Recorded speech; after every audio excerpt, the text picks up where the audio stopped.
This is a pardon from President Trump. You were in prison for how long? 3 months and 8 days, and believe me, I counted every second. January 6th of 2021, Mm-hmm. you broke into the Capitol. Yeah, it was hell.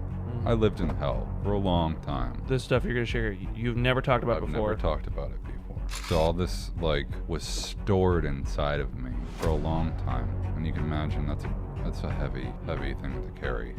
There was a woman who was crushed to death. They dragged her body out. She was blue, but I was there when that was happening. We get down the hallway, and this is all the stuff I haven't shared yet. I took one of the law enforcement's riot shields. I pushed so hard that shield was broken in half. I mean, you just see blood everywhere. Who's getting hurt? Everyone? The police? The people? Everybody's getting hurt. It's just a brawl It in is the a hallway. Brawl. And there was blood all over the walls, everywhere from batons. I get home, all I hear all night is sirens. You're there on January 6th Right. in an attempt to stop Congress from certifying the Electoral College votes that each of the 50 states have sent into Congress. It's not like he invited us to have tea there. Look what happened in Afghanistan. Look what happened in the rest of the world. To be fair, That's not what if I'm they did here that, I for. would be appalled. Yeah. If they, as a Democrat, current Democrat, if they did that, I would be absolutely appalled. I think he tried to do everything he could. Donald Trump, you mean? Yeah. Oh, yeah. I both extra legally and illegally. I completely agree. Yeah. No, my entire notes here are written by George Soros. Oh my God. Welcome to the Here's What Happened podcast. Yeah. It was funny. I'm Brian here. Okay, dude. Just wait for it to kick in. Oh my God. It's That was funny. So on January 6th of 2021, we know what happened. There was an insurrection of the Capitol. A lot of people got pissed off, but we don't know what happened in the fine details. So we don't know what it looked like to actually have been there. And so we have Luke Lints. He was someone there that day who got into the Capitol, who was there with the protests in support of the president. We also have Justin here. Justin's here to offer a different perspective, a little bit of disagreement to the conversation, and kind of challenge some of our thoughts and Luke's thoughts and decisions from that day. Luke, I don't want to. Let me make this very clear. So on January 6th of 2021, you broke into the Capitol. Yeah, I kinda. It was a whole situation, that took place. Everyone's story is a little bit different. So I was at the West Terrace Tunnel, and at one point I think I was trying to get in. Yeah. You did get in. About halfway through the hallway. Okay, it's like that. Yeah. What do you mean the hallway? The West Terrace Tunnel has a hallway that stretches into the Capitol, and then there's a nice open area after that. It was under construction at the time. I see. Yeah. And it's probably under construction after too. A lot more construction. Yeah, I'd say there was a few dings on the wall. But yeah, we went, in support of the president. I mainly went to keep my mom safe that day. You'd have to kind of know the ins and outs of, that relationship to kind of know why.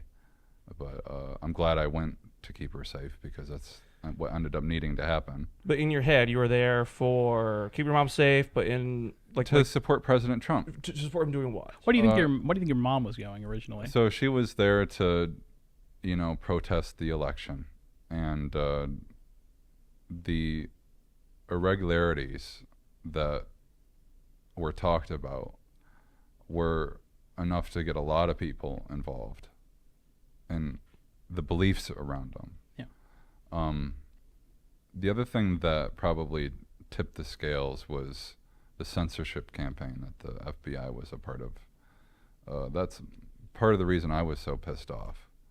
So they were taking to Twitter and using AI and algorithms to, mass censor people over the Hunter Biden laptop story, or just a bunch of other stuff that they did.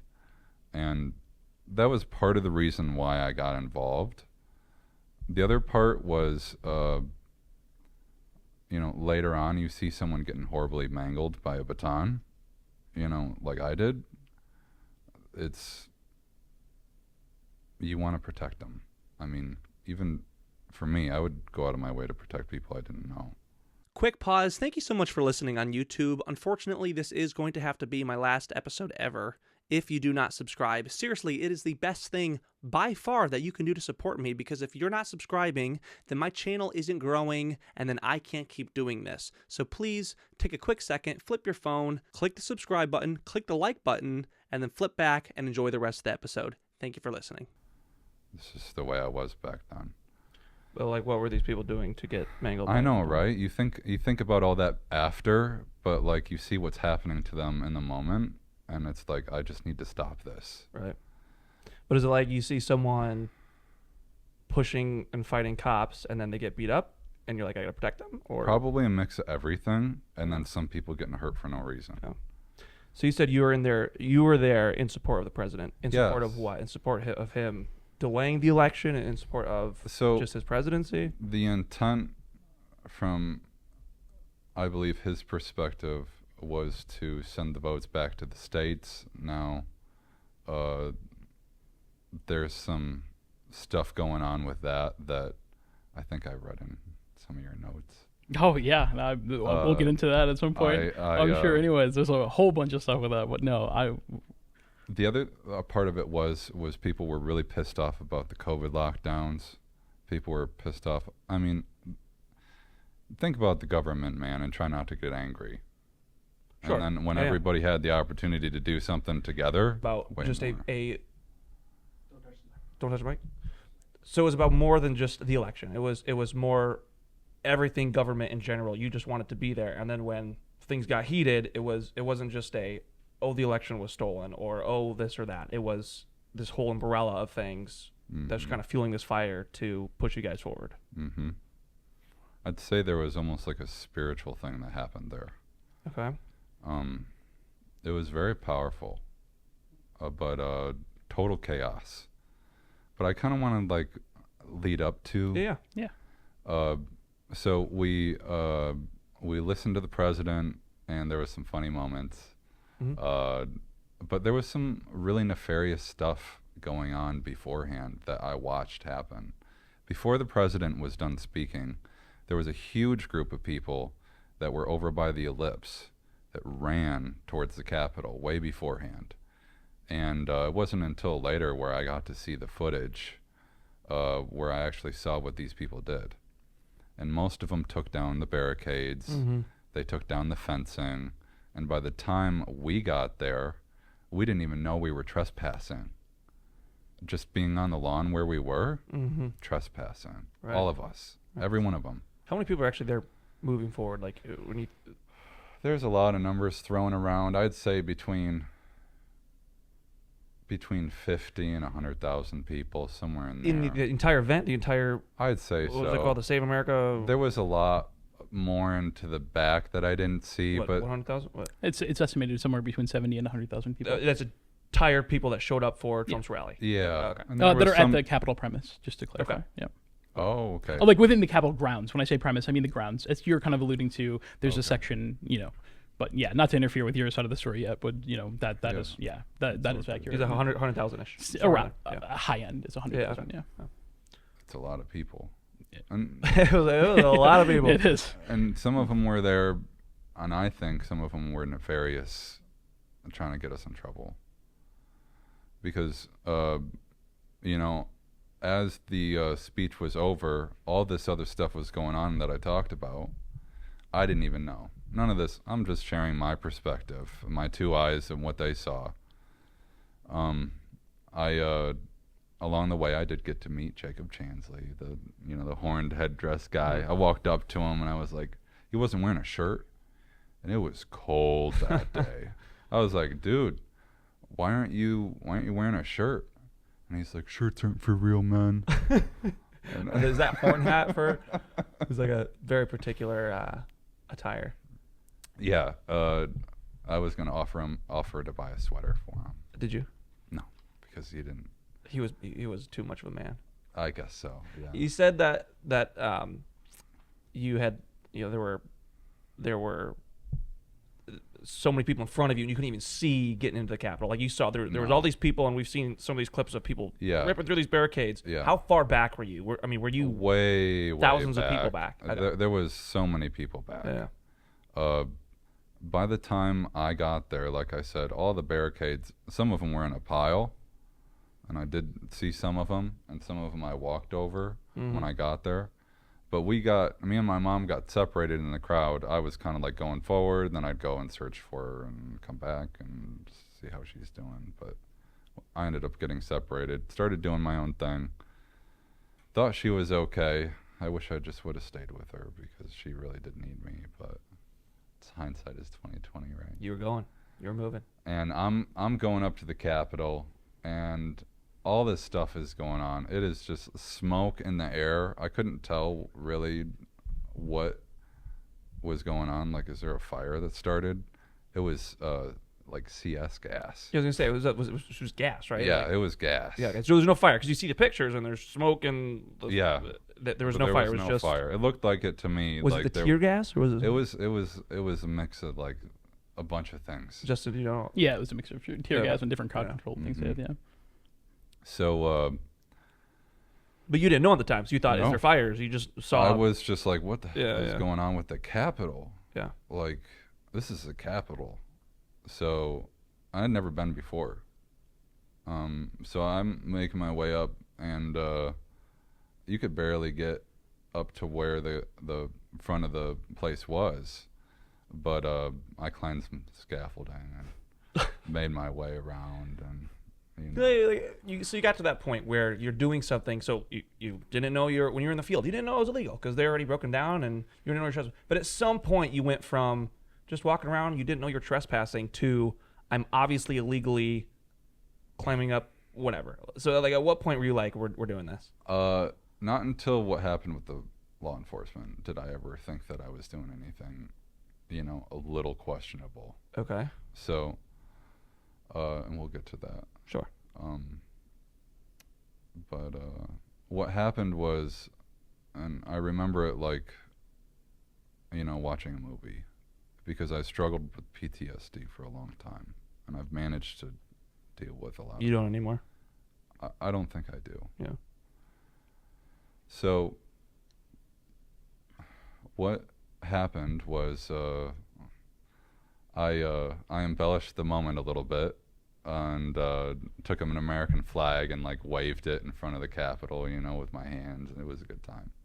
So you're up there. Yeah, so I'm up there, and all this commotion starts coming out of the West Terrace Tunnel, and there was a officer that was being pulled out of there. And I'm witnessing what's going on, and this officer, he gets hit in the head with a flagpole.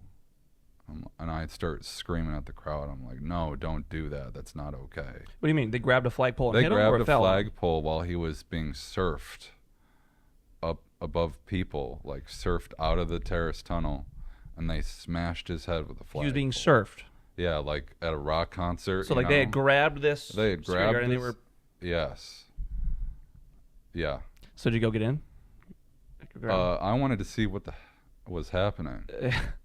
What happened after that really dug in the next 4 years of struggle, because I really had to face everything that happened in that tunnel. Someday I want to go there and actually feel the walls and maybe just sit down and just heal the spot. You know what I mean? Like, it really was. And when I tell you what happened, so I'm watching what's going on, and I'm probably about 15 feet away, and I hear some people, and they're like, oh, we need help. We need help. We need big people. Okay. I'm not really that big, but I was strong. I was a farm boy at the time. Agriculture, that kind of stuff, full time. And what I witnessed was some of the worst police brutality I'd ever seen before. Now, understandable looking back at how the way some of them responded to some of the violence. Who? Look at the police. The police. Okay. So this young man I see, who I ended up running into later on, who will not be named. He was standing kind of in front, and a old guy, probably in his like 70s, pushed him forward. And one of the cops leaned into a punch and smashed his head. And at that point, I had seen enough to get involved myself. So what I did, and you can read it, online, is I took one of the law enforcement's riot shields from them and turned it around and used it in a defensive posture. That's what I did. You grabbed it from him. Yeah. And you used it in like you just held it, or I held it for a long time, just like that, just to protect people behind me. Now, I know what it looks like, and like all these different perspectives from people from the outside, you weren't there. Right. So you have to understand you don't see everything I do, and then when you watch the footage, you see things I don't. So, and plus, like, seeing someone, drifted through a crowd like that and bashed in the head kind of puts you in a weird headspace, like you're not feeling right about everything that's going on. Some people might run away at that point. I'm not one of those people. You said that you had felt pretty like everything was fine up until the interaction with them. So like what were you feeling? Were you like, holy crap, Yeah. And there was blood all over the walls everywhere from batons being tossed on people. I mean, just if you take a steel baton to a watermelon and smash it, I mean, it that's what it looks like. I mean, you just see blood everywhere, all over the place. So that's why it was so hard for me to like deal with everything. And again, that's also why I grabbed the riot shield, because I wanted it to scary. stop. Right. It was fucking scary. Yeah, sorry. You're good. So what I'm not quite connecting. So you said there's terrible police brutality, and obviously you're scarred from that, and you've seen a lot of just the people who are there moving forward with you also getting beat up. There's blood on the walls. Who's getting hurt? Everyone? The police? The people? Everybody's getting hurt. It's just a brawl It in is the a hallway. Brawl. Yeah. I would maybe be classified as like a medieval siege. If you watch the videos of it, yeah. it's actually like a siege. They are shield blocked, and there's like a video of an officer who's locked in between two different shields, and he's getting squished as they're like, it's like a medieval. He got his ribs crushed. Yeah, it's insane. He was several feet away from me, but I was there when that was happening. God. Yeah. Which I don't agree with that, but. So in the moment, were you like, this is wrong? Or were you like... No, I felt like I was doing the right thing. And I still believe that it was the right thing to do. In honor of the people next to you getting hurt, or in honor of what? Everyone must do what they believe in their heart is the right thing to do. Otherwise, if you go to bed at night knowing that you don't do that...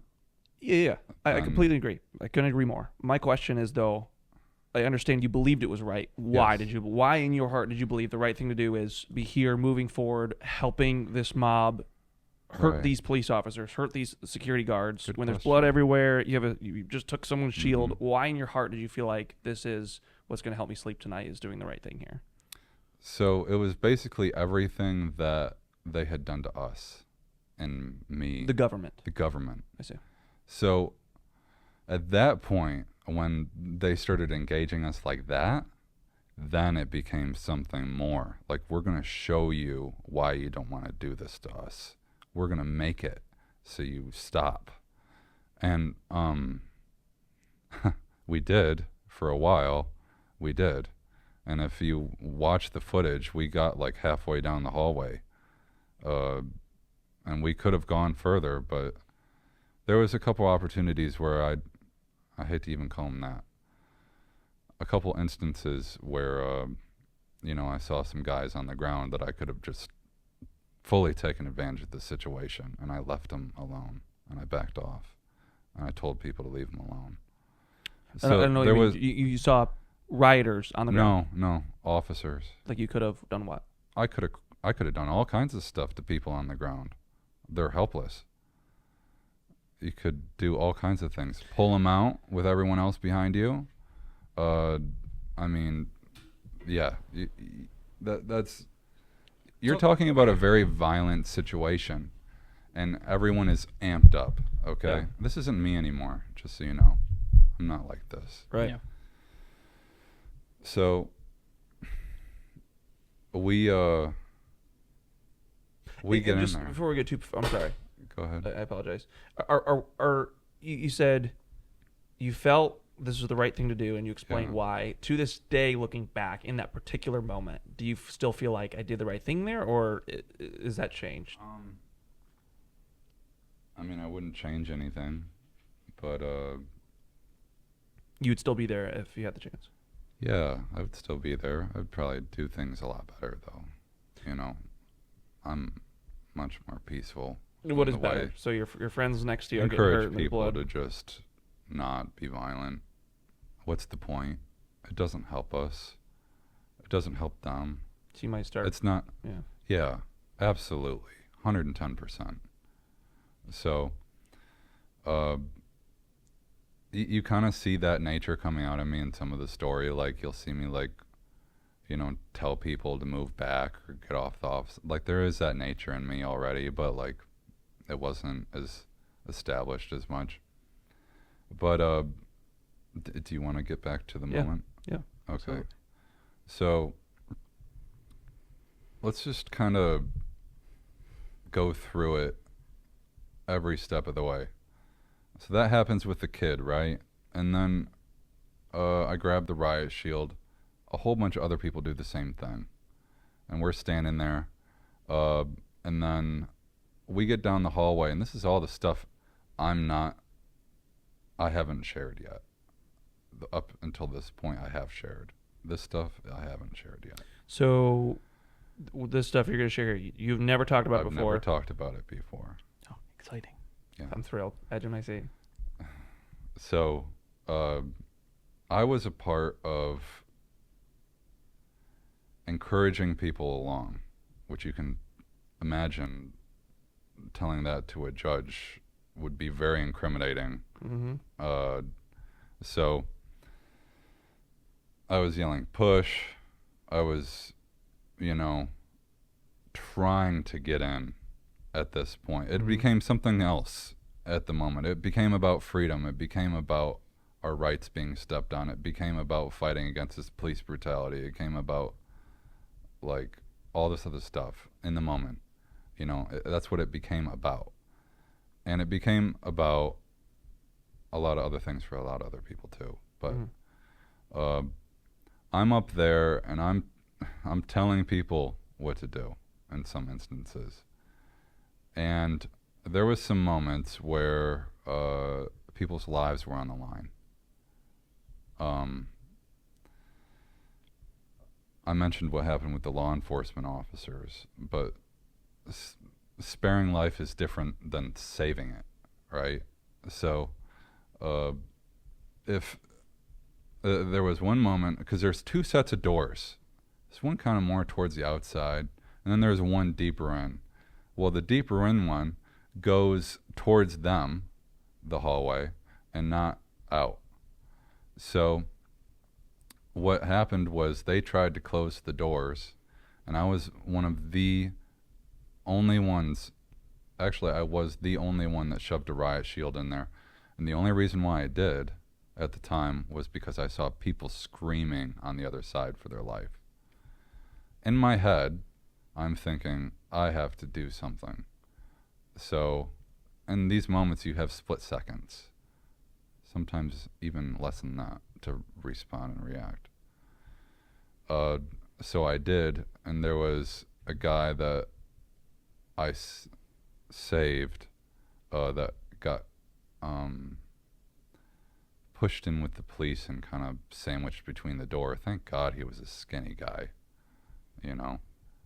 I turned him around and told him to go home. I think he saw enough. Did he go home? Oh, yeah. Okay. He left. He was done with that, man. He's like, yes, sir. And- He walks away. And at this point, Smartest decision you made the whole day, by the way. yes, absolutely. So at this point, like I said, it had turned into all these other things. So now I am using the riot shield in not a defensive way. I'm using it to push on them. I push them down the hallway to get where I want to be. And then I come to, okay? And I'm like, holy shit, what the hell am I doing? When you say come to, Like, I am in a you're zone. in the zone. I am in a zone. You kind of get a perspective Yeah. of where you're at, what you're doing. Yeah, like, and I'm like, what the hell am I doing? And I'm like, oh my gosh, these are police officers. Yeah. And after that, there was an instance where I told everybody, I yelled, and I can yell loud, and I've got quite the voice for that. And they all listened to me. They all listened to me, and they stopped. And there was a moment of pause where we were yelling at the Capitol police officers, and they're responding to us, trying to talk to us, you know, remedy the situation some. And I'm yelling at them, and I'm crying. I'm crying, and I'm yelling at them, and I'm saying, "Why won't you let us in? Why won't you let us in? Why won't you let us in?" I said that. And one of them just shook their head no, and then another one came out, and he was a taller guy. Seemed more, you know, there, probably someone in charge. And he says, "You can't be here." How many people were with you right there? In the front, probably at least 10 to 12, but everyone, if you add everyone behind us, there was thousands. Right. So when you push and everyone pushes at once, it's like fluid dynamics. You're looking at like almost like water would react in a situation. So when there's a lot of force in the front, there's a lot of energy there. So there was a lot of people pushing on me. There was a lot going on, right? So this happened, and I've never mentioned that before. Not once. This is the first time. So you're seeing what kind of happened a little bit from my perspective. There was other people there. Yeah. But what happened after that was Oh, real quick. So ahead. you're sitting there. You're yelling at the cop. Yeah. Right? You're emotional. I'm There's very. people around you. There's pressure. There's so much going on. You're in the heat of the moment. I get it. What do you just looking back at it? And I'm genuinely asking because I'm trying to figure out what your mindset is today and kind of how that compares. But what should these officers have done? Like I understand that it was like you see their bodies laying on the ground and being thrown around and bashed and there's blood everywhere. What should they have done? Should they have just said, "Come on in. We don't like our government either." Like Sounds pretty reasonable. I mean, they're doing their jobs, right? Like, so was there and I know again we're in the heat of the moment, so it's hard to speak on how rational your thoughts were, but I'm just trying to curious today or in the moment, was there a thought of no, they really shouldn't have been stopping us. They really shouldn't have, or they were in the wrong for that. Congratulations, you protected the most evil people on the planet. I mean, at the time, that's what I Right. thought. Right. Yeah, So now I have forgiven and moved on, Mm-hmm. and that has taken a long time. But It was reporting that it's kind of comes to a weird contrast of, you know, where you're at a rally, you know, at these rallies and in general, you know, the party of law and order, and that's probably how you felt in the moment, like those thoughts of when you came to that moment of, holy cow, these are police officers, Yeah. right, and we're the respect party of and- law and order, right? Yeah, and there was still a part of me that did respect all people, Mm-hmm. and it's just you get into these instances, you never know really how you're going to be, Mm-hmm.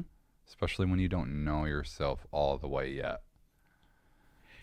to kind of add to this, you see this play out in like a lot of the video footage where things just escalate, where someone gets hit with something and then they get hit back and things just keep going further and further, and before you know, you see things just tumble out of control in some instances, and you can kind of see change of events where you see like things boiling over. I think maybe that's kind of what you're describing a little bit. Yes. And you see a lot of it that day where things just a few actions here and there really do boil over, and people in the heat of the moment, they really do lose control of themselves, I think. And both sides. I think you see cops as well. And it's very interesting. Sure. So there was two sides of the building, one where they were letting people Yeah. in and one where you were busting down windows. Well, Go ahead, letting Weston. people in, right? Yeah, I mean, you got to understand, this is after the people that are on these front lines on both sides are people that have already busted their way through barricades, have already engaged police officers at multiple levels. So when you're saying let them in, they've already, a lot of the people that you see, the first people who are entering the Capitol building in general are people who have already assaulted multiple police officers, broken through windows. So that's why I see two different contrasts, where I see one clip where it's like, oh, they're just walking in, and the other one where it's like scary, it's just a mob. I have a video, one of the clips I sent you have that we're not going to see today, is right before the events where those people are walking in the door, and you can see them busting in through the windows Right. beforehand. Yeah, and yeah. you're seeing a footage there where they're coming through the doors at that point, but those people have already engaged police officers. I mean, now where he's at is a little bit of a different scenario, but yeah, I mean, it's hard to get a macro sense of things going on. There's so many people and so many different things going on all at once. And the experience that I'm familiar with that he's having in the lower West Terrace is vastly different than what some of the people who are, being, granting access through other parts of the building, if that makes sense. So Luke, you're there, you're yelling at the cops. You didn't get past the hallway. Did they stop you? Did Oh, you I just didn't. give up? So what happened was, after that whole situation happened with the doors and all that, I was pretty exhausted. I'll be honest. Yeah, no, it's like a war zone. You were What he's cli- you were climbing Yeah. trees. If you see and that- I was in the You know that front. scene in 300 Guys where they're sieging at the gates of Thermopylae there, and they're shield wall to shield Yeah. wall. That is quite literally I how they're pushed so engagement hard is. that shield Yeah. was Did broken you think in of half. any movies in these moments? Did you hear me? No, I didn't. I'm sorry. Go ahead. I pushed so hard that shield was broken in half. Yeah. Yeah. In half? In half. There's a great shot too where someone pans around. They're in the Weston Terrace. You can see the shield wall of people hitting, and they pan around, and there's like a horde of people behind them, right where he's at, and it's just an endless sea of people that are all just pushing their way in. It's Yeah. really like one of the most like tremendous scenes from that entire event, in my opinion. Well, Mm-hmm. Thank you. No, all good. No, I'm just- Yeah, no, it's absolutely astonishing. No, with the- just so you turned around? What? turned around. Kinda. This is where it went south really fast. When I quit trying to help, Just so you know, it went south way before it here, went. Okay, yeah, you're right. Way This is earlier when it than- went really bad, Okay. though. This is where a lot of the trauma was. I got pepper sprayed. In the same stream of pepper spray, it was military grade, which is not fun. It's not fun. Plus, there was some gas going off in there, too, so you couldn't breathe. There was a woman by the name of Roseanne Boyland who went down. And from what I can gather, she was crushed to death. And then they dragged her body out and tried to give her CPR. She was blue. And you She can. was like trampled? She was tramped. The police were shoving people on top of her because they were trying to get us to get out. So there was big people in front of her. What happened after that was, you can see footage of it, Mm-hmm. but it's better to get the eyewitness Mm-hmm. because the other J6ers saw it, but there was an officer who goes by Lila Morris who used her baton on her head while This was she an officer? Yes, while she was on the ground. She was beating her over the head. This is Roseanne Boyland. Yes, Yeah. that's who I'm talking about. The lady who died. One of them who My- died. yeah. One of them. Yeah, my notes say she was crushed to death, collapsed, and possibly due to an amphetamine overdose. Yes, That's what they linked that was what. Although, from what I understand from her family, she wasn't on any amphetamines that they knew of. Sure. I leave, and I am crying. I'll be honest. Yeah. I'd rather be honest than not tell the truth. You were emotional. I Was it? Yes, I was very Yeah. emotional. And you're covered in. You just got pepper sprayed. Yes. That'll make it okay. And I'm sitting there. That was when he was really crying. Yeah. I was yelling at everyone. I said, I'm sorry. I did my best. I'm sorry. I said that over and over again. And You people, really, really felt like you had a purpose to be there. Like you had a Yes. job to do. yes. So what happened after that was, and this was amazing. People were calling me a hero. People were calling me, all this other stuff. All I wanted was a water bottle to get my eyes clear. Yeah. And I started to leave, and some kind of news reporter came up to me, and there was one shot. I can point it out to you where you can see me all pepper sprayed and shit. And I told them, they're like, "What's going on here?" And I told them, "Yeah, we were, dealing with the police, and they're like, well, what happened to you? I got pepper sprayed. You got pepper sprayed? Yeah, freedom never burned so good." That was your response? That was my response. Did you feel pretty cool? Yeah. If there was a mic, would you just... I would away? have said it. Yeah.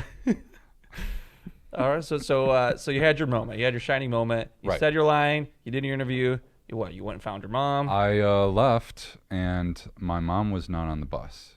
And I had heard a woman had gotten shot that day, and I feared the worst after what I saw. Mm-hmm. So where my mom went, she went around the other side of the building and threw up. That's Okay. what she did, and then the ambulance came and took her away. Okay. So she was, For what? Why did the... she had COVID. Yeah, that's what she told me. Super spreader. Why did she puke? Or sorry. Why was she taken away in the ambulance? Because she puked. Yeah, you said they're on. So she just threw up. So the ambulance came and took her away. Yep. For puking? She called the ambulance? She didn't feel good at all. She was white as a ghost. Oh, so she was... She had COVID. So, that was like... She should have voted by mail. She should have voted No, by I'm just kidding. I was just sorry. We're not there yet. Sorry, my bad. All good. She could have protested by mail. So she gets picked up by the ambulance. Yeah. She's all good. She's all good. They take her to the hospital or something? Take her or? to the hospital. Nice. I guess the doctors didn't treat her good once they figured out that she was at the event. No, sorry to hear that. So I head home. I rent a vehicle. Thankfully the whole, because my license I think it was expired or something. I don't even know. I don't even know how I got the rental. So that's why you were arrested. No, The real No. crime. It was the real crime. I don't know. That's why we brought you here today. I work for I'm just Hertz. kidding about that. You're done. Anyway. $99. I can neither confirm nor deny that my license was dealing with some sort of issue. Oh boy. I don't For know. the legal experts that are listening, I'm looking at you. All right, carry on. I get home, and all I hear all night is sirens in my head. And the next 2 weeks, I'm staying with someone that, was there. Mm-hmm. My partner at the time didn't want to let me in her house because she was worried about COVID. So she was a Democrat. Lib. God. Sorry. Just so you know, we gotta be careful. Justin is self-proclaimed leader of the woke mob. I so- almost came here with blue hair. I thought that would maybe define it a little bit better, but I unfortunately didn't. I told him, I See- said, no, not See, you like me already Yeah, so no, much. it's all good. Anyway, Were you like the top donor? Yeah, no, my entire notes here are written by George Soros. Yeah. He pays a lot of money. Oh my God. Justin, you have studied this stuff. You got answers. You got a whole freaking... The January 6th at the time was a defining moment for my political standing and viewpoint. 2016, I very strongly consider myself a Republican. I grew up very... 2016. In 2016, yeah. So I'll give a small timeline there. I consider myself a Republican. I grew up in a very conservative family, in a very religious family. I went to Christian school, went to Bible camp every summer. I was a through and through complete conservative. My dad listened to political radio every day on the way home from school. I was very involved. 2016 rolled around, was a little bit weird. I actually ended up voting independent, the Libertarian candidate, Gary Johnson at the time. And funny enough, my reasoning was because he was more of a Republican than Trump at the time. That's how Republican I was. So Trump was too far on the left. Gary Johnson, he had Gary Johnson and Bill Weld on that ticket, both two great Republican governors back in the day. And the Libertarian Party had picked up a lot of steam that election cycle. He was on the Joe Rogan podcast. It was all great. They were getting 3% of the vote. It was all good. I was critical of some things in the Trump administration. Obviously, he ran in his first term. He ran up massive deficits in the first 3 years, and I was still a fiscal conservative. And I was like, wow, I'm not for that. That's not cool. So I was kind of getting disillusioned with Republicans at that moment. COVID was a disaster as well, from my perspective. So then, but coming into 2020, and then the election thing happens, and I'm trying to figure out: am I a Republican? Am I a Democrat? What are my views? I'm researching it a lot. I watched the January 6th stuff play out in real time at my work at the time. I was an accountant then.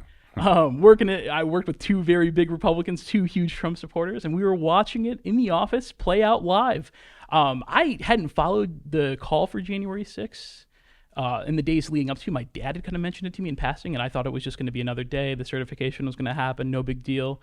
We were watching that play out, and Did you support Trump in the 2020 election? no, like I said, I was pretty disillusioned at that point before COVID, but after COVID, I was pretty confident that I wanted a change to be made.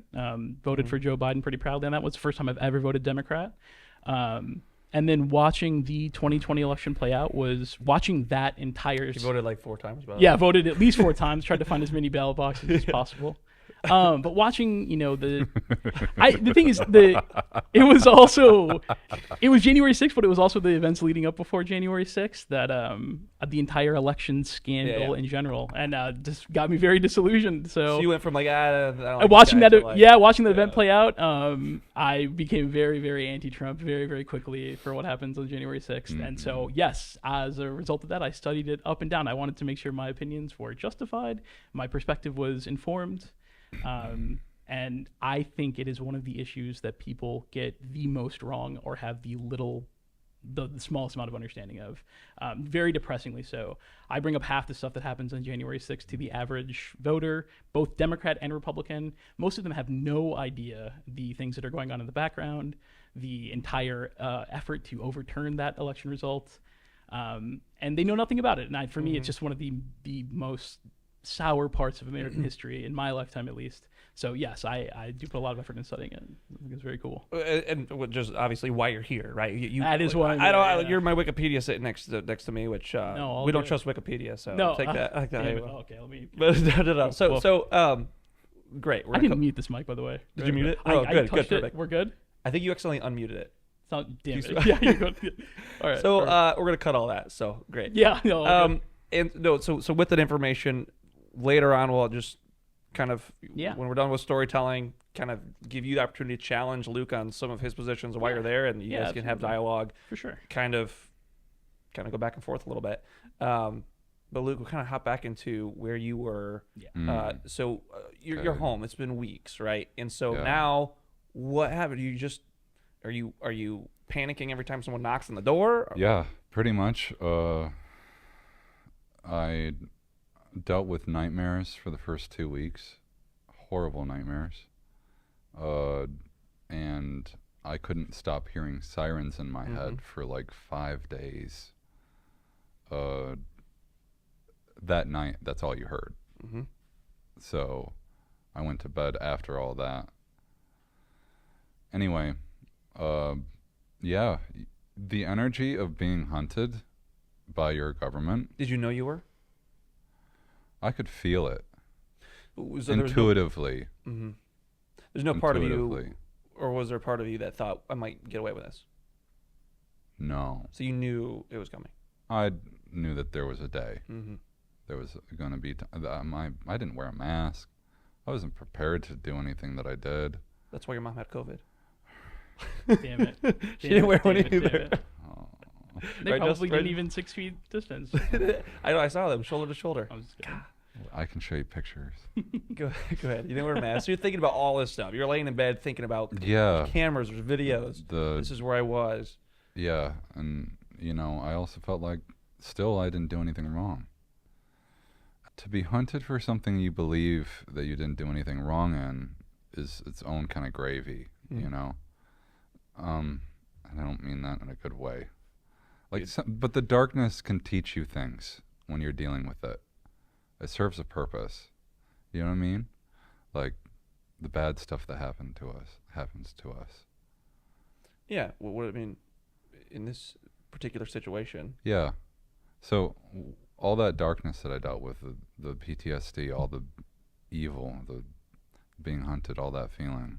Being in the Capitol, the whole experience. The whole experience. Yeah. I mean, it can all be transmuted into light. So it's not... That's why I do so much better now. But at the moment, it was hell.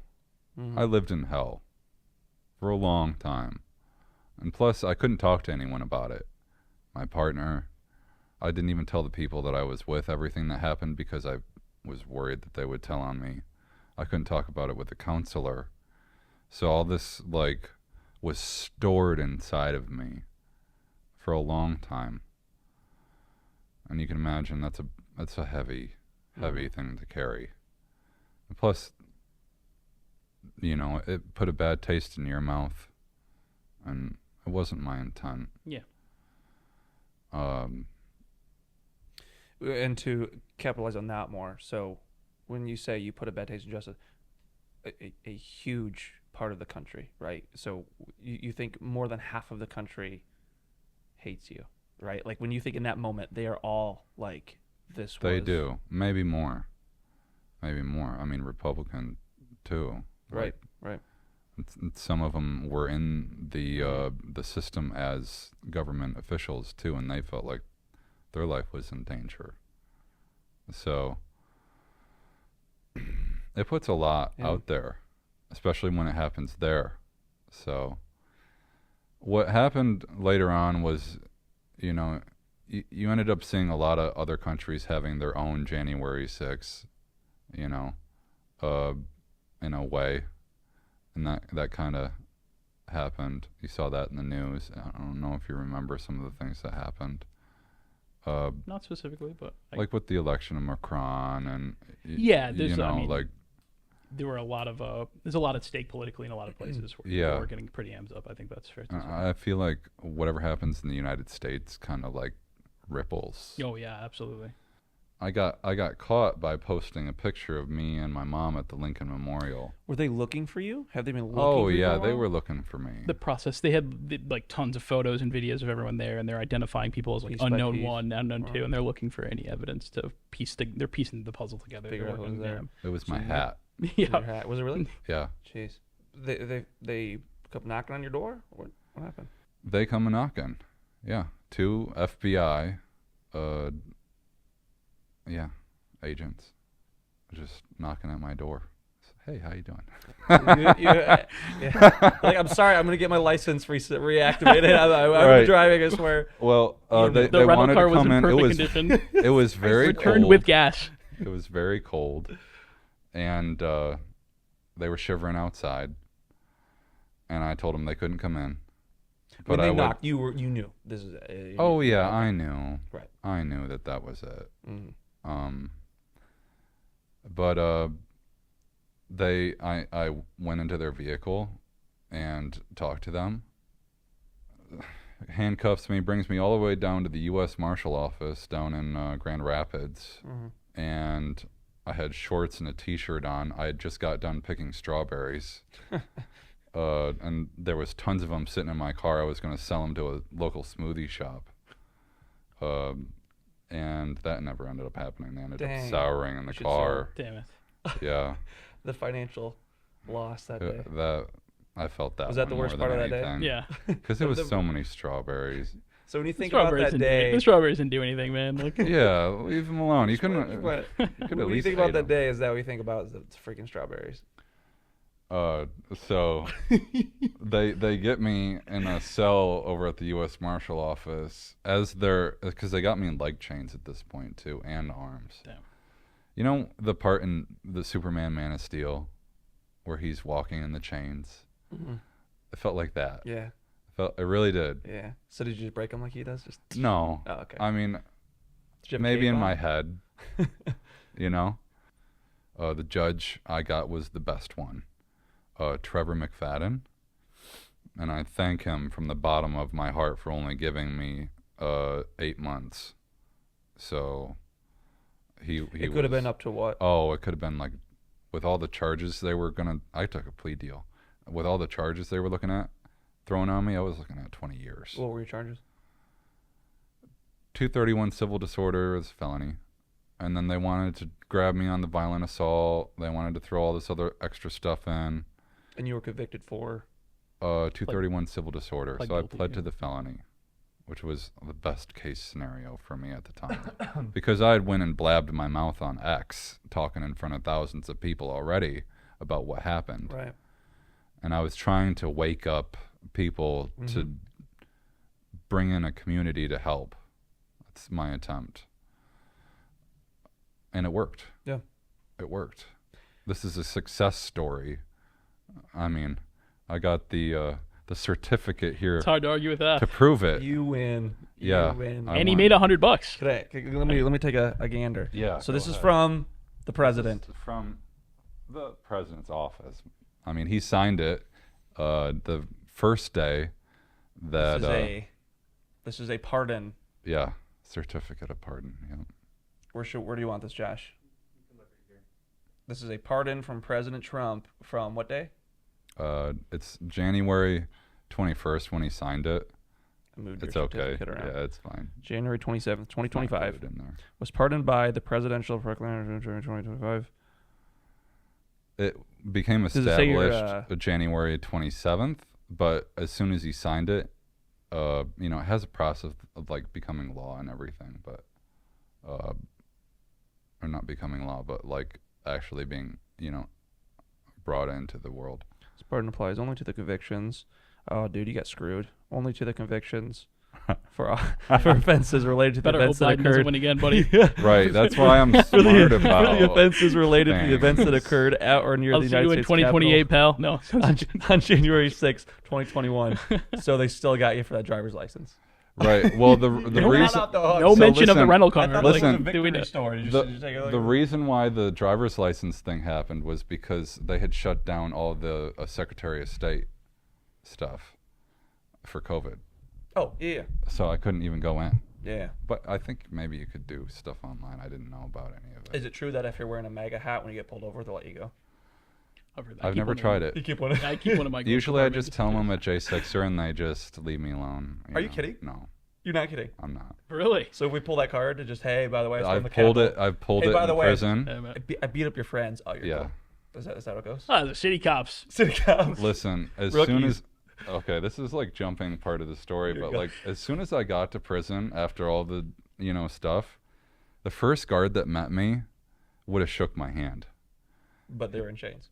I was in. Yeah, right. It was, Sound like when he shook his hand He to go to the said, gym. he He said couldn't we're quite on reach around camera, himself, but you know? I really respect what you did and what you stood for that day, and I think it's bullshit what they're putting you through. That's what the guard there said. The first guard that I met there said that Wow. to me. Guy probably says that to everyone. No, I'm just Right. Was there for 3 months, 8 days. Almost lost my life a few times. Came really close. I'm a very good communicator, so that got me my ass like saved. Yeah. There was a couple times where I was about to get kicked into the shoe Yeah. by the other inmates, so that happened. I don't know prison talk. What does kicking in the shoe mean? The shoe is SHOO, I think, but it is the prison in a prison. Okay. It's where you go to be in solitary confinement Mhm. and be with all kinds of people that eat their shit and Yeah. spread it all over the walls, and not a good time. But you were in prison for how long? You said So 3 months and 8 days, and believe me, I Okay. counted every second. okay. Were you like Count of Monte Cristo? You like mark the wall. Sometimes I thought about that, but then I thought, well, destruction of federal property is also a felony. By the time I left, I was very well built, doing lots of push-ups, all that kind of stuff. And it was hard. I'll tell you, like, prison was hard because of like all the toxicity, but it didn't have to be that hard. Like, our beds could be better than a thin credit card. They could have access to pillows, they make them anyway. Like, you know, that kind of stuff. Right, You don't right. treat people like animals, even if they act Sure. like it. Sure. So you're in prison. You get out 3 months, 8 days later. You just walk out and you're a free man? It felt like I had just woken up from a long nap. Did you feel relieved? Did you feel it was over, or was it not? You know what? And I'll tell you this much, I was already free before I left. I even got into that. There was no way that they could have made me feel any more free than I'd already felt. I see. So when I left, I didn't feel a whole lot of ecstatic joy or anything like that. I was happy to see my partner and my brother Mm-hmm. and, you know, my family and everybody, and I cried like crazy. Mm-hmm. Seeing everybody Yeah. was... Yeah. That's the biggest thing that you lose when you're in there is the people that you care about. You don't get to see them anymore unless they go and visit. And I wasn't there long enough to even set it up. Yeah, prison was crazy, Mhm. and there was a lot of things we did that were fun that, you know, Yeah. I bet the guards still talk about today. So Like, you remember that time those J6ers had a J6 holiday? did y'all celebrate? And Did you have a cake? had cake. Oh my and, and Magic show, bouncy house. and Yeah, may or may not have had, you know, some fried tortillas with pork in them and ranch to dip them in, and like these are all things. Sounds like a banging birthday. Oh man, it was a good day. Yeah. You got out of jail a year ago. So what's life been like since? I mean, were you greeted with warm arms? You went home and you picked back up at your job? So Or? I was on home confinement, which was I don't know what that is. way harder than prison because I had House arrest. almost zero human contact besides, you know, my partner would come and visit me every couple. So you couldn't leave the days a house week. for how long? I was there for 4 months. It was longer than my prison sentence was. Okay. Do you tell people? Do you tell your coworkers, your bosses, your friend? Like, I Oh, mean- everybody knows. Okay, so you tell people. Is it like Yeah. a point of pride? Oh yeah, everybody. There's some people that you know, don't agree with everything that happened, but they love me. You know, because think it's I'm kind not of- just one day, Sure. and I want to make sure everybody like hears that. Mm-hmm. You try to wrap someone up in just like one day. I've lived for 30 years. Mm-hmm. There's way more to me than just that. What are you dealing with now? So the events that unfolded, how does that carry over to your today to life at home today? Well, there's some places I can walk into and show this to them and they'll hire me. Other places that Like, where could you get hired? name almost any Republican place.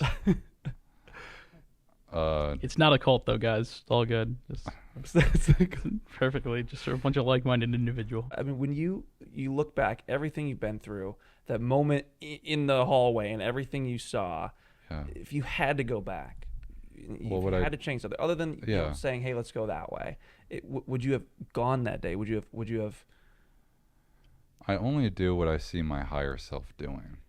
So if you were to ask me that question, I don't necessarily know the answer right now because I would live it moment by moment and be intentional with every move. But I know that I'm a light worker and I bring peace wherever I go. And I do my best to make sure that that peace is stabilized and entrenched. Mm-hmm. So I would do my best to try to calm people down, like, and think with their head a little bit. Mm-hmm. But you have to understand that there was a lot of instigation too with the officers shooting rubber bullets, blasting them through people's cheeks. Like, I think to go back to that day as a topic point, you're the officer. I mean, what do you do? What else do you do? I mean, when you have 100,000 people, and this energy is where it is. right. Well, first of all, I think a lot of them were set up. I think it was a setup. historians, when they look at military events, then the two people are in conflict. They look at like what are the war aims of the two parties involved. So like when you guys are going to January 6th there, what would you say like your war aims are? Like if you are there, like what are the goals that you're hoping to accomplish? What at the end of the day, what is something that you could say like this was a success or we got what we wanted? What does that look like? We wanted our voices heard. Okay, just heard. Yeah. Yeah. For what? To do so they heard it and now what? So They have the chance to respond as adults when they hear what we have to say. Mm-hmm. But when they close off their ears and don't listen to us, they're not doing their job, number one. And number two, that means that no one else gets to be a part of the conversation but them. And we're important too. So, do you think you were heard? oh, yeah, So by the world just to extrapolate kind of logically here, you think it was a success? entirely. You got what you wanted? I wouldn't say that. What could have been done better to I have would made like it a some success? restitution. That's what I would like. Okay. That's pretty much everything I'd want. At least my money back. Right. But if you Because- got your money back, though, you would say, like, oh, the result of the election, Biden serving 4 years office, all that going the way that went, you're good with that? Biden serving. Well, I mean, just to, like, maybe connect some dots for people who might not be familiar, right? Like, you guys are there on a very, like, specific day. It's the day when they are certifying the vote and essentially, locking Joe Biden in as president. That's why it's a big deal. So most people in January 6th that I talk to who are fans of that event, their aims are they wanted to change the outcome of the election. Like they thought the outcome they were given was incorrect and they wanted to change it. Does that resonate with you at all, or was your experience different? I think that is a voice that needed to be heard that day. What particularly? The ones that wanted to overturn the election. There was many grievances there, and we're supposed to be able to address them with our government. So, especially when it comes to a fraudulent election, if there was one. And I am still not convinced that, something super nefarious happened, but there's been more evidence from, like, the FBI, like, Kash Patel released evidence that the Chinese Communist Party may have been involved with some of the infiltration, and When you say infiltration, do you mean like is there a specific state that you think they infiltrated? Or? I think that there was swing states that they probably focused more energy on. So, like, my understanding of the electoral process is that, states kind of run their own elections, right? So when you're like, when they're there on the 6th of January and they are there to certify the vote of the Electoral College, they are there to certify the votes that have been sent to them and certified by each individual of the 50 states. Right. So when you say like, hey, there was something fraud or the Communist Party's involved or something, I want to see specifics. Like, what state do you think was fraudulent, or what? What? You'd have to go into more. And do you not more think into the weeds with it? Yeah. Do you not think there was any like attempt to legally navigate some of this stuff by the Trump campaign in each of those states before? I think he January did. 6th? I think he tried. Yeah, and do you think and he at every was successful turn- at all those? No, I don't think he was. So when you're not successful in court, and the states, like every 50 state is sending in their elected officials, are counting the votes and certifying their votes and sending their electoral college members to certify those votes on January 6th. Like, do you think it's kind of like do you think you're obligated as a citizen to kind of respect the voices of the people who have sent those electoral votes in, I guess? So judges are just people too. Right. And their voice matters as well, but not any more than mine. Well, or yours. Technically speaking, in the court of law, their voice is worth a little bit more. In the structured system we have, yeah, we end up listening to them and doing what they ask us to do. Okay. But I don't necessarily value a judge's opinion over my own. I don't really care what Sure. they think. But it has a lot more weight to the whole world, right? To the world. And when, like 60 judges all make a unanimous decision on 60 yeah, different but how many individual of cases. those judges were involved with George Soros or the... I think 34 to 38 of them are appointed by Trump himself. Yeah. That may have been... You got all the facts. there. Yeah, I think it's. But it doesn't necessarily Yeah. mean just because Trump put them in charge that they were any good at their job. Yeah, maybe. There's a lot of people that were put in charge that did horrible, horrible things to us. Yeah, I mean, I think Like even Anthony Fauci. right. Well, I mean, I think like you Now can. he sits in disgrace. You could probably play what if games about every hypothetical, but at the end of the day, I think we have a legal system in this country. Laws that we agree to follow, put forward by people that we elect to certain positions, and even judges in a lot of cases are people that we elect to certain positions, or they're appointed by people that we elect. So to me, when you say your voices are heard or something like this, or we're talking about the democratic process. I think I would like to see a reason why that's not the democratic process at work. A judge who's appointed or elected by another elected official who's certifying an election that was counted by people who were elected, that was certified by a governor that's elected, or certified by committees in the states that are elected, and they're making these certifications, they're making these judgments, they're sending their votes to Congress. I'm interested, like, kind of in your view of when you're there on January 6th trying to override all of those elected voices, you're trying to stand in the way of that entire process. Do you think do you ever discount maybe the voices of everyone else? Not necessarily. If I was standing in the way, I would have opened fire. That's what standing in the way means to me. Okay. You have to unpack that one for me. I would be making sure that building was secure. Okay. And I would take it over if I was trying. There would be lots more dead. That's what So overthrowing what were you trying to an do? election. Were you trying to get in? Right, but we're not shooting people. They shot at us. What were you trying to do? Well, You said you wanted your voices heard. that was one of the things, and then having my grievances heard was the huge meat of the pie.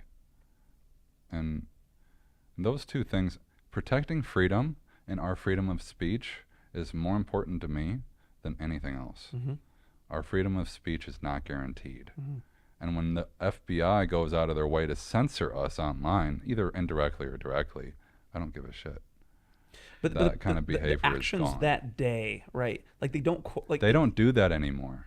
Well, just a point of fact, too, just to put everything in perspective, this is the FBI that is being led by a nominee of Donald Trump at that time, under Donald Trump's federal government. Just to put that in perspective as we move forward in the conversation. Yeah, you're right.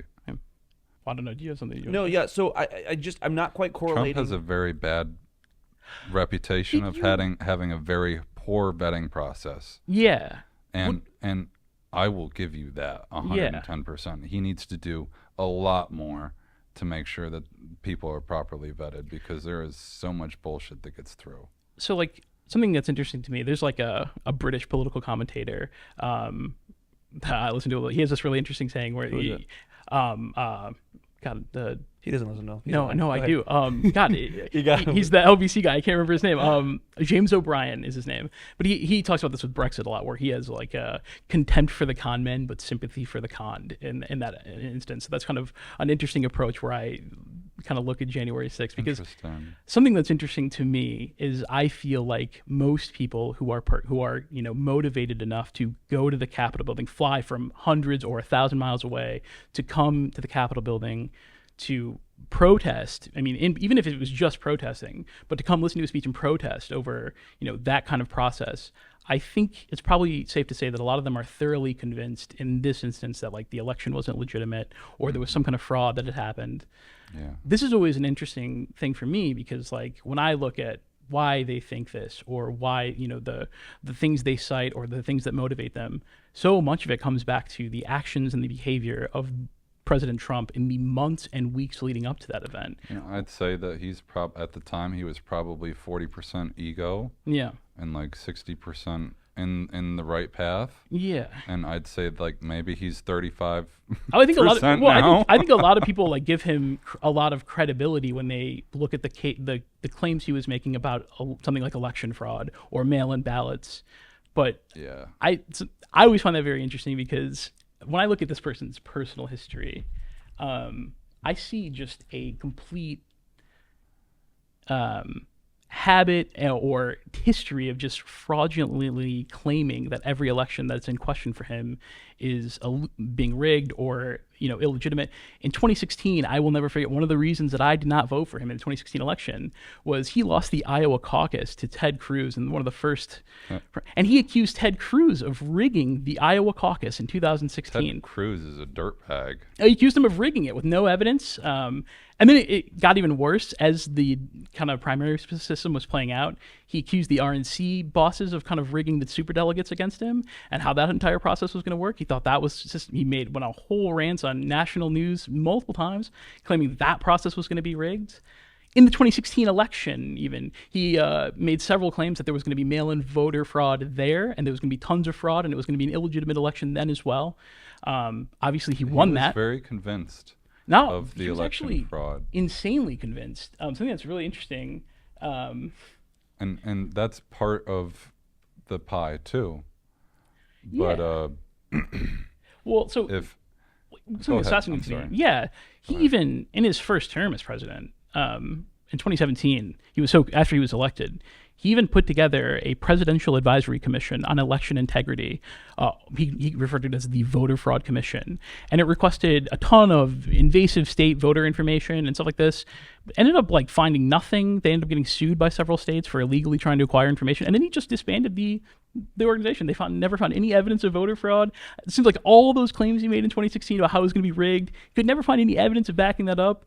And then it's this comes into the 2020 election where once again, I'm being fed the story by a guy who for months is telling me that voter fraud in the mail-in ballots is going to be rigged. You shouldn't even vote by mail. It's going to be rigged. He comes out on the night of the election when we know those votes are not even being counted yet, declares himself the winner on the night of the election, and is got all of these cock and bull stories about voter fraud that there's never any evidence for. Let me explain does that something to you history real ever quick. get to you? Do you ever look at the history of that person and think, man, explain. maybe this is someone who's not trustworthy in these kinds of events? So that's why January 6th wasn't just about Donald Trump. Okay. And that's why I tried to bring that in the beginning, because I knew that something like this was going to come up. Yeah. It wasn't just about him. Okay. And, he was there. He led a movement. He told the people to go there. But the movement, and I'm sorry to interrupt, the movement that he was pushing. You're right. And half the stuff he's saying, I have no idea what he was talking about, and half the stuff you're saying, I'm just, okay. But his movement, when he's there, it had nothing to do with all your frustrations of COVID and the lockdowns. It had to do with everybody's frustrations. Yeah, but President Trump's in that day was about the stolen election. He embodies our frustrations. Mm-hmm. That's what you have to understand. I agree with that. To hone in on this for a second, though, when you say it's not about Donald Trump or not about the election, maybe that specific election, maybe let's say, you're not there on January 2nd or on February 3rd.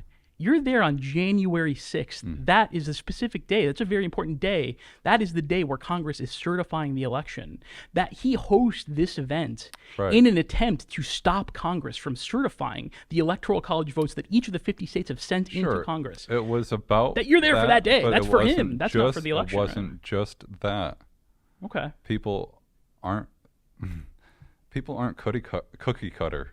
Yeah, I think that's fair. It's not like that at all. But isn't that why Trump had people there on that day? That's why you're there that day, though, right? You're not there on the 7th. It's not like he invited us to have tea there. Yeah, but you're not there on the 7th or the 8th. You're there on the 6th. Well, Justin, I don't think that point is actually too relevant. He did say President Trump led the movement, and this was the day he called people there. Okay. I agree, though, that I think that President Trump's his mission may have been different than a lot of the people's. I understand what you're saying there. Yeah. But I also don't think that you can say, well, why didn't you go on the 6th, 7th, or 8th? Well, they're on the 6th because that's when I'm just pointing. Yeah. Well, then their leader is doing that for a very specific reason, and you're there for the leader, right? You're there for that guy. I think, I respect your perspective, and I've learned a lot listening to you. But I think maybe not for you specifically, but I think for a lot of people, they're there for Trump. I mean, even when we opened this conversation, one of the first things you said was, I was there to support the president. Yes. It's about Trump then, right? Not just about Trump, though. But let's hit that point of you're there to support the president. Absolutely. You're there to support the president doing what? To, exactly what you said.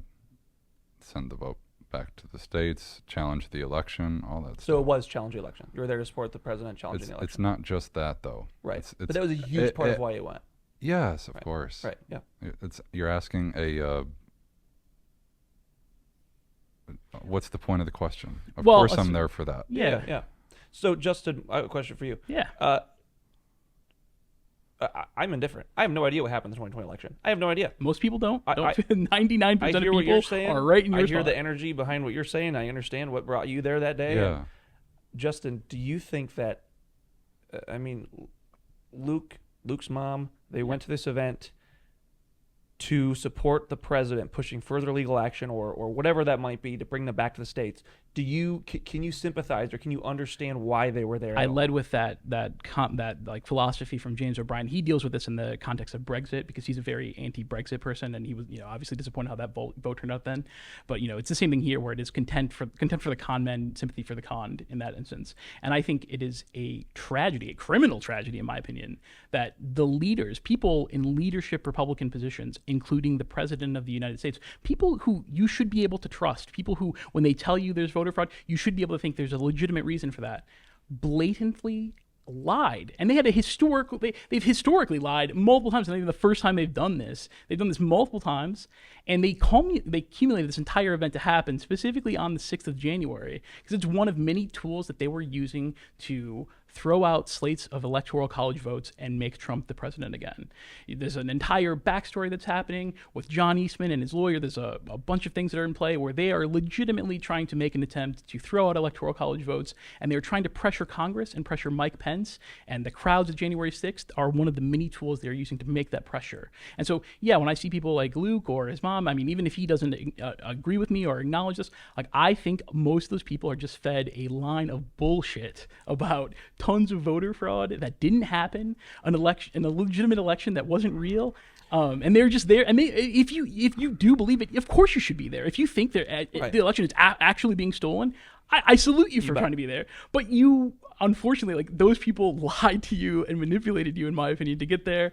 And that's where the facts and the details matter. But outside of President Trump and his team around him, and so many conservative podcasters and voices pointing out the, in Luke's words, irregularities, right? Mm-hmm. So many of them have changed their opinions 180, Absolutely. by the way. Yeah, Most of I them understand. condemned January 6th outrightly, and now that they've had 4 years to rewrite history, they've completely changed their But tune. I'm not, and I'm not their talking audience about captured for me. at Yeah, January sure. 6th. I'm talking about everything between November 5th and January Absolutely. 6th. That's the best way to look at it. Right. It even happens before that, actually. Trump in May of 2023, or 2024 rather, when COVID is breaking out, is talking about how the Democrats are going to try to use mail-in ballots. Right. He's trying to defund the post office in the He's summer. worried. He tried to defund the post office in the summer of that year because he wanted to make it harder for people to mail and vote. He actually tried by executive order to defund the United States Postal Service. So hold on real quick. Yeah, all good. So outside of the president's voices and the right-wing conservative voices influencing people saying this election was stolen. Yeah. Can you relate or understand the people who might have just felt it because of the things that they've seen, because of the irregularities, such as Maybe a few Absolutely. post office trucks in the ditch somewhere with, in a community that was a little high on the Republican side. All of those cases have been poured through meticulously. And the crazy thing is, Donald Trump was personally informed by all of the investigators in every one of those cases that all of the stuff he was talking about was completely wrong, and he would just go the next day and repeat the lie anyways. To your question, can I feel sympathy for those people who are outside of the leadership or outside of the conservative voices, people who just actually think a legitimate problem is going on? Dude, most of my family is that person. A lot of my coworkers are those people. He's that person. He seems like a nice guy, a good guy. Most people do. Most people are good, reasonable people, and they should be able to believe leadership when they're claiming that there's big things like this. But unfortunately, this was not the case, unfortunately. So yeah, I absolutely do have sympathy and try to understand their kind of perspective. That's why I'm very grateful to be here and have the opportunity to listen to your story. Learned a lot. I think it's a fantastic perspective. I love learning the history of these kind of different events, even ones that I think ended up being horrible or terrible or I judge negatively. But yeah, absolutely, I do sympathize with those people. So, what are some of the? Go ahead, Luke. Do you have something in response? Well,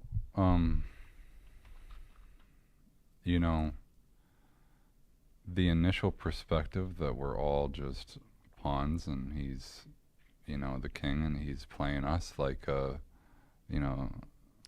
like we're throwaway, is one of the most disgusting ways that you can view us. And I'm going to call it as it is. Like, we're not all there for the same reason.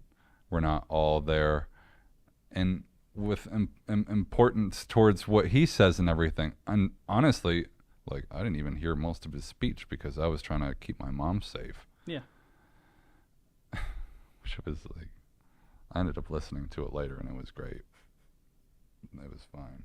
And I do think still that Pence is a coward, and let's touch on that real quick. Justin, do you think Pence is a coward? No, I mean, I kind of detest Pence on a policy standpoint on a lot of issues, but I actually think he is definitionally an American hero to some extent.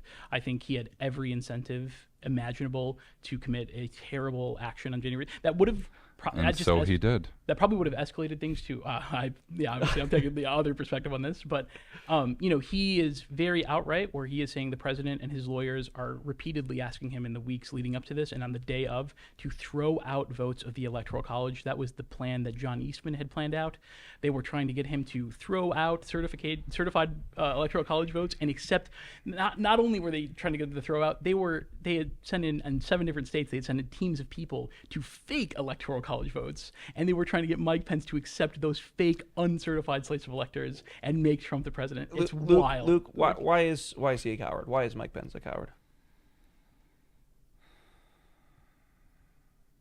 When you say you're going to do something and you don't follow through and do it, he never said he would do it. He said from day one that I don't have the right to do this. This is illegal, and I'm not doing it.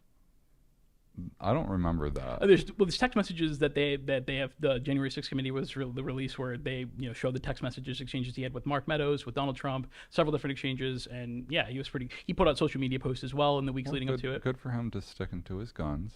Okay. I'll give him that much. But it certainly caused a lot of pain, didn't it? Look at his decision. Look what it did. Yeah, please hold, Justin. Go ahead.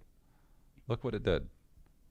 Look how much it ruined. Look what happened in Afghanistan. Look what happened in the rest of the world. Wait. My response to that real quick. So that's what happens when a coward does. So what you're saying is if he made a different decision that day, President Trump would have been president during those 4 years. There would be a lot less dead people, too. Would President Trump have been president for those 4 years if he made a different decision? I believe so. So you brought up those other conservative leaders or your podcasters or whatever, or even a lot of them lawyers. Most of them completely disagree with that assessment. They say, in fact, they try to downplay the events of January 6th, saying that even if Mike Pence had done this horrible thing of throwing out the votes, that it would have gone to the Supreme Court, and the Supreme Court would have made it right and ruled it out, because what he was doing was absolutely, or what he was asked to do was absolutely illegal. And so it would have just escalated things in the moment, and things would have gotten even more violent across probably many states as well. And then the Supreme Court would have just ruled anyways. Luke, what did you, whatever it might be, what did you want, what did you hope that Mike Pence did that day? What particularly? The right thing. Can you be specific? What is it? To do what President Trump said to do. Which was to send the votes back to the states.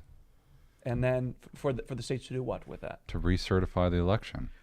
Okay, so I have to jump in here. I'm sorry. Go ahead, buddy. No, all good. And just so you know, I still love you. I love you still too. respect you. To be fair, I think you're a very nice guy. I was don't kind of care how heated. I don't care how heated this gets. It's all politics at the end of the day. Yeah. So you should good. read Donald Trump's lawyers' memos about this when they laid out their plans. The plan was not to have the votes going back to be recertified is silly. That's kind of jargon that doesn't mean they're already certified. The states have already certified those electoral votes. There's no recertification process. That's literally not even heard of. But if you read the Eastman memo, where he's the memos that he's sending out to his attorneys. I don't know a whole lot about it. Yeah, you should Google John Eastman. Most people don't. John Eastman is one of 2 people who are in Trump's war room on January 6th. Him and Mark Meadows are both in a room personally with Donald Trump.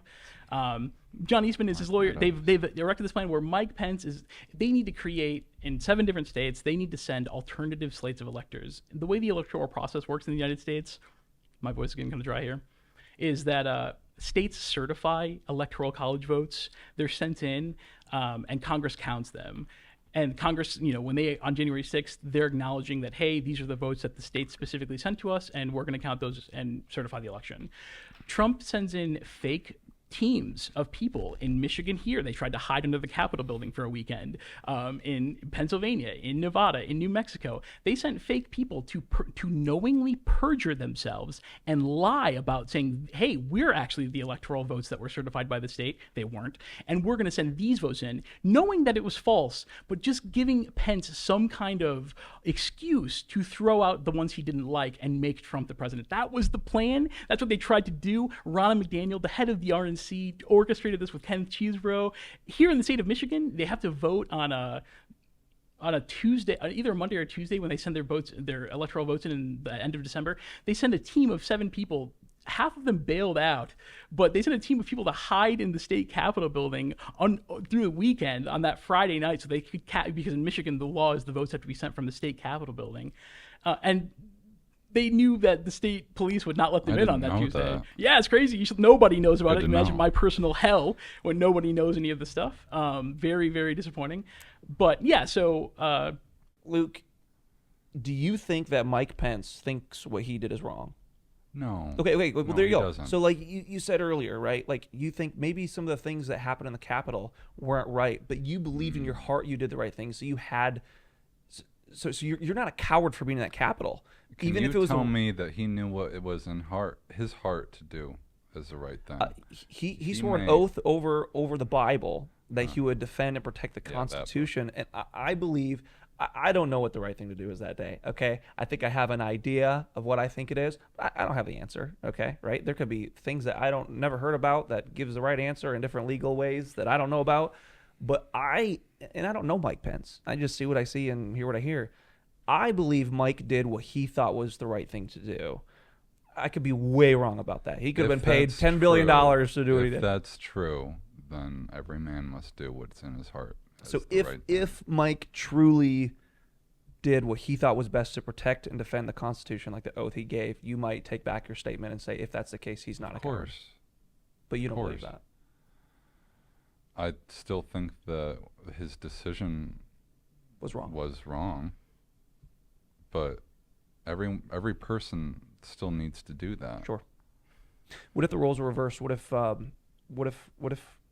Kamala Harris was asked to reject and keep? Yeah. what if the Democrats had sent fake members to impersonate being members of the Electoral College, to send in fake Electoral College votes, and then Kamala Harris then threw out the ones that were certified by the state and used the uncertified ones to count and make Joe Biden president again, or herself president? I'm not even sure if any of that is all true, but Yeah, right. Just to entertain me, hypothetically, if it was true and hypothetical, would you think that would be terrible? They would definitely get in trouble for it. And you would be against that, to be clear. Well, if there's a lot of things that are wrong to do in this Seems world. like a cop-out, though. The specific question that I asked you, as far as like if Kamala Harris and the Democratic Party of course orchestrated, it's wrong. so it would be wrong, right? Yeah, I just wanted you to say that. I didn't hear you say that. You were just like, but if it's right, you're like, oh well, if it's from my side, then it's okay. Right. to be fair, That's not what if I'm they did here that, for. I would be appalled. Yeah. If they, as a Democrat, current Democrat, if they did that, I would be absolutely appalled. I think he tried to do everything he could, and I completely agree. Yeah. Donald Trump, you mean? yes. Oh yeah, I both extra legally and illegally. I completely agree. But yeah, that's and illegally, right? Correct. I mean, to be fair, you win. I mean, you guys won the thing. Nobody knows any of the details that I'm talking about, and most people, I think, sympathize with you guys now. So I think you guys win the day on that event. Nobody cares about the facts or the reality situation anymore. So, and he got away with it. He got reelected, and he's pardoned everyone involved. So I mean, listen, you feel free to do the victory lap, man. You guys win. I concede. History is written by the winners, right? You guys are the winners. Right. Luke, You got it. So Luke, a couple more questions for you. We're running out the clock here, but is there anything we've missed before I ask a few final questions here that you just really? I say what really kept me strong the entire time was my sense of I am, my sense of self, what can hold you through anything is everything that's in here. And that's what I found. That's what I focused on. That's what I honed in on to get me through, because I survived. And then I started thriving at the end. So the fact that, you know, I was put through this if I was conned or whatever, but I still made it. Yeah. And I didn't blow my head off. There was a lot of times I wanted to. I'm so happy you didn't do that. I'm so happy too. Yeah. I remember one time right before all of it was conglomerating, I was ready to just blow my head off in the with a shotgun in the basement. I looked through the whole house. I looked through the whole house for it, and I didn't find it, thank God. And that was part of the PTSD. That was part of the trauma. That was a part of being hunted. That was all this stuff. And I feel like we should treat our political adversaries with the respect and honor that they deserve, and not try to lock up our political opponents for having disagreements. Absolutely. And I feel like that is a good beginning, and it needs to happen for both sides, because I couldn't agree more. I couldn't agree more. Go ahead, Justin. I mean, I agree with that, but you were not locked up for having a political disagreement with me. You were locked up because you hit a police officer with a riot shield. You're absolutely right. And I think people who hit police officers with riot shields probably should be locked up. I mean, with all due respect, I'm happy you're here with us, and I'm happy. Here's the other thing. I do believe in redemption. You weren't there. You're absolutely right. You don't know exactly what happened. Your energy can only come on. Yeah. And not from. Yeah, I agree. So, Luke, you're now living in a world. You're a free man. You're just good to go do whatever and become whatever you want to become. Guns. I'm actually leaving the state. Does the pardon clear your record then? I don't know how that works. So, really good question. No, all good. He hit one, guys. You get one for the day. One for the day. Wrap it up, guys. We got it. So basically, what happens is that it shows up on my record, like when an officer pulls me over, but then it says that I'm pardoned by the president, from what I understand. That's cool. I bet they rarely get that, and they're like, "Oh my God, I've never seen the pardon." They're like, "What the hell is going on here?" Pardon? You must know people. Sometimes it can be a bad thing. Oh, interesting. Yeah. Oh, shoot. Okay. They go to check which president. Right. You're supposed to be quiet. But you're in a world where you went to this event to go save democracy, but I mean, arguably a majority of our country looks at you as someone who was part of an event that was one of the greatest threats to our democracy ever. How do you answer to that? I don't care what they think. Anyone? Nope, not one. Why? Because it's the strongest place to be, especially if you're listening to your higher self, because then you can live your life authentically. That's my answer for that. Yeah. Well, I think if there's a message from this conversation, for me, it would be, I think there's a lot more to you than January 6th. Is that sure? Does that kind of ring true to you? Especially when, I mean, if you go around and that's what people I've been know. trying to communicate that. Yeah. And I can tell, right? I can tell that's kind of what's coming out of you as yeah. I'm not defined by one day. And I see that in you, and I see so much great in you, and I think there's so much heart behind everything that you did, and I can sympathize with it, and I can see that there's... Most people do. Yeah. When they do hear that I just tried to protect, for the most part, I mean, I told you the rest, but it was done with the best of intention. And I did my best to make sure that I was present when I was doing everything. So I was very conscious of what I was doing. And intentional. It's hard to do that in moments like that. That's also why at the end I cooled off and walked away. It wasn't just because of the pepper spray. 'Cause that only pissed me off for a little while, and I'm like... Then you got $100 from your friends, and you were good to go. Well, it was more than that. It was You like lost 600 or 700. Yeah, That was what I walked away home with. Well, I'm sorry about your strawberries, but Jesus, dude. I'm super happy you came on and told your story. And Well. Justin, you too, man. You showed up. I appreciate you guys letting me have the opportunity to be here and sit in on this, so appreciate it. I really appreciated the opportunity to be able to tell my story. You bet, man. Yeah. We'll connect more. So. Thanks, Luke. All right, bud.